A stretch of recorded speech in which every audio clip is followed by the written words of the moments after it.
میں پہلا جملہ آپ کے حوالے کر رہا ہوں، امید ہے آپ اسے محبت سے سنیں گے۔ ربیع الاول کا مہینہ یہ پیغام دینے کے لیے آتا ہے کہ آپ لاوارث نہیں ہیں، اس امت کا وارث آیا ہے۔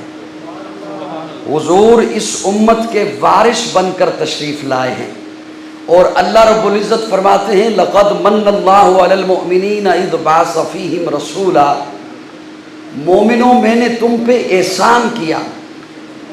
اب عموماً اس آیے کریمہ کا جب معنی کیا جاتا ہے تو یہ کہہ دیا جاتا ہے، شاید سبقت لسانی میں کہہ دیا جاتا ہے کہ اللہ نے زندگی دی، احسان نہیں جتلایا، پانی دیا، احسان نہیں جتلایا، صحت دی، احسان نہیں جتلایا، اولاد دی، احسان نہیں جتلایا، منصب دیا، احسان نہیں جتلایا، دولت دی، احسان نہیں جتلایا، حضور کی آمد پر احسان جتلایا۔ تو میں اسے ادھورا معنی سمجھتا ہوں، یہ اس کا مکمل معنی نہیں ہے۔ حالانکہ اللہ رب العزت نے زندگی دی تب بھی احسان جتلایا، پانی دیا احسان جتلایا، رزق دیا احسان جتلایا، دولت دی احسان جتلایا، اولاد دی احسان تب بھی جتلایا، لیکن اس کے احسان جتلانے کا انداز جدا ہے۔ کہیں اللہ فرماتے ہیں فَبِأَيِّ آلَاءِ رَبِّكُمَا تُكَذِّبَانِ، تم میری کس کس نعمت کو جھٹلاؤ گے، ایک یہ احسان ہے۔ کہیں اللہ فرماتے ہیں وَإِن تَعُدُّوا نِعْمَتَ اللَّهِ لَا تُحْصُوهَا، تم میری نعمتوں کو نہیں گن سکتے۔ اب یہاں بھی معنی پہنچنے میں تھوڑی سی غلطی ہو جاتی ہے۔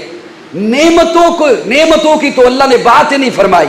اللہ فرماتے ہیں وَإِن تَعُدُّوا نِعْمَتَ اللَّهِ، واحد کا صیغہ ہے، تم میری ایک نعمت کو بھی نہیں گن سکتے۔ یہ بھی اللہ کا احسان ہے۔ آگے چلنے سے پہلے میں اس ایک لفظ کو اگر آپ کے پاس وقت ہو تو میں ذرا کھول دوں۔ وَإِن تَعُدُّوا نِعْمَتَ اللَّهِ لَا تُحْصُوهَا، میری ایک نعمت کو نہیں گن سکتے۔ اب یہ اللہ کا قرآن ہے، میری ایک نعمت کو نہیں گن سکتے۔ اللہ پانی نعمت میں نے گن لیا، زبان نعمت میں نے گن لی، آنکھ نعمت میں نے گن لی، دل نعمت، دماغ نعمت میں نے گن لی، اور اللہ قرآن میں دعویٰ کر رہے ہیں، اور یہ اللہ کا دعویٰ ہے۔ اللہ فرماتے ہیں وَإِن تَعُدُّوا نِعْمَتَ اللَّهِ، میری ایک نعمت بھی تم نہیں گن سکتے۔ اب میں اس کا معنی آپ کے حوالے کر رہا ہوں۔ اللہ پانی نعمت میں نے گن لیا، اللہ فرماتے ہیں نام لے کے نہیں، گن کے بتا آج تک کتنا استعمال کیا، کتنا پیا، کتنا وضو کیا، کتنا نہایا، کتنا فصلوں کو لگایا۔ آنکھ ایک نعمت، گن کے نہیں، نام لے کے نہیں، گن کے بتا آنکھ کو کتنا استعمال کیا، کتنی دفعہ بیت اللہ دیکھا، کتنی دفعہ حضور کا روزہ دیکھا، کتنی دفعہ والدین کو دیکھا۔ زبان ایک نعمت، محض نام لے کے نہیں، گن کے بتا زبان کو کتنا استعمال کیا، کتنا چکھا، کتنا کھایا، کتنا بولا۔ عرض یہ کر رہا تھا نعمت کے ملنے پر رب نے احسان جتلایا ہے، لیکن یہ جو من اللہ نے فرمایا محبوب کی آمد پر، لقد من اللہ علی المؤمنین اذ بعث فیہم رسولا، من اللہ کہتے ہیں ایسا احسان جس کا بدل نہ ہو اور بدل نہ ہو جس کا۔ اب میں اپنے ذوق میں اس کا معنی یوں کیا کرتا ہوں، ہم نے اللہ سے مانگی دولت، اللہ نے اٹھائی دے دی۔ ہم نے رب سے مانگی اولاد، اللہ نے اٹھائی دے دی۔ ہم نے رب سے مانگی صحت، منصب، اللہ نے اٹھایا دے دیا۔ یہ سارا کچھ دینے کے بعد اللہ نے اپنے خزانے میں دیکھا کوئی کمی نہیں ہوئی، لیکن جب اپنے محبوب کو اٹھایا دے دیا، اب جو خزانے میں دیکھا، خزانے میں سب کچھ تھا، محمد نہیں تھا۔ اس لیے فرمایا لقد من اللہ علی المؤمنین اذ بعث فیہم رسولا، مومنوں ہوش کرو، میں نے تمہیں کیا دے دیا؟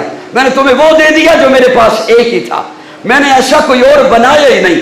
وہ صبح ربیع کی سحر کا اجالا، وہ جس کو بہاروں نے صدیوں میں پالا، جسے حق نے خود آپ سانچے میں ڈالا، وہ جس نے اندھیروں سے ہم کو نکالا، وہ برکت کا پرتو، وہ رحمت کا جھالا، وہ آدم تا عیسیٰ سبھی کا حوالہ، فلک چاند سورج ستارے گواہ ہیں، زمین کے ہنسی سب نظارے گواہ ہیں، وہ آیا ہے جس نے جہاں کو سنبھالا، حسن کی نزاکت امنگوں کی مالا، وہ ہر نوری بشری سے بہتر و بالا، جو سمجھے تو کوئی اسے ہوش والا، وہ ہر معجزے میں نبیوں سے اعلیٰ، وہ تقویم احسن میں سب سے نرالا، وہ آدم نے اپنی نگاہوں میں دیکھا، وہ تخلیق قدرت کی باہوں میں دیکھا، وہ عزت میں اول، عظمت میں اول، شوکت میں اول، رفت میں اول، عفت میں اول، عصمت میں اول، چاہت میں اول، قدرت میں اول، یوسف سے پہلے، صالح سے پہلے، یحییٰ سے پہلے وہ توحید رب کی سنانے ہے آیا، وہ امت کو سینے لگانے ہے آیا۔ سیرت کی باتیں تو بہت زیادہ ہو گئیں، تمام علماء کرام نے یہ باتیں کی اور اس طرح نے ایجنڈا دیا کہ تمام مکاتب فکر کو بلایا جائے کہ وہ اپنے اپنے سسٹم کے تحت جو ہے سیرت کو بیان کرے۔ تو آپ نے سنا ہوگا، دیکھا ہے کہ تمام علماء نے قرآن پاک کی یاد کا حوالہ دیا اور احادیث کا حوالہ دیا، اس میں ایک بھی بات کنٹروورسی والی نہیں تھی۔ تو خدارہ فرقہ بازی سے بچیں، قوم کو تقسیم ہونے سے بچائیں اور جد و جہد اسلام کے لیے اور ملک کے لیے کریں۔ میں سیرت میں تھوڑا سا آتا ہوں۔ غزوہ بدر تھا، آقا علیہ السلام ساری رات دعا مانگتے رہے کہ یا اللہ مدد فرما، یا اللہ مدد فرما۔ جب صبح ہوئی تو تھوڑے اسباب کے ساتھ میدان جنگ کے اندر آ گئے تو اللہ نے فتح دی۔ پھر اسلام پھیلتا پھیلتا بر صغیر تک آ گیا۔ میں تھوڑا حوالہ دوں گا سلطان صلاح الدین ایوبی کے زمانے کا کہ کچھ عیسائی تھے ایک برج کے اندر بیٹھے ہوئے اور مسلمانوں کی منجنیق وہاں پہ پتھر برسا رہی تھی۔ وہ دعائیں مانگ رہے تھے کہ یسوع مسیح کے اللہ ہمیں اس منجنیق کے گھوڑے سے بچا، لیکن اس محنت کے آگے، اس طاقت کے آگے کوئی دعا ان کے کام نہ آئی اور وہ سارے کے سارے مارے گئے، قلعہ فتح ہو گیا۔ تو اب ہماری بھی وہی صورتحال ہے، ہم قوم دعاؤں پہ ہیں کہ یا اللہ ہمیں آزادی دلا، یا اللہ ہمیں امریکہ سے بچا۔ تو امریکہ سے ہم تب بچیں گے جب سیرت مصطفیٰ پہ عمل کریں گے، اور کوئی بھی مسلمان اس کے ایمان کی تکمیل نہیں ہو سکتی جب تک اس کے اندر جذبہ یہ ہو کہ آقا علیہ السلام کا جو حکم ہے وہ سب حکموں سے اعلیٰ ہے، اس سے آگے کوئی کسی کی مجال نہیں ہے۔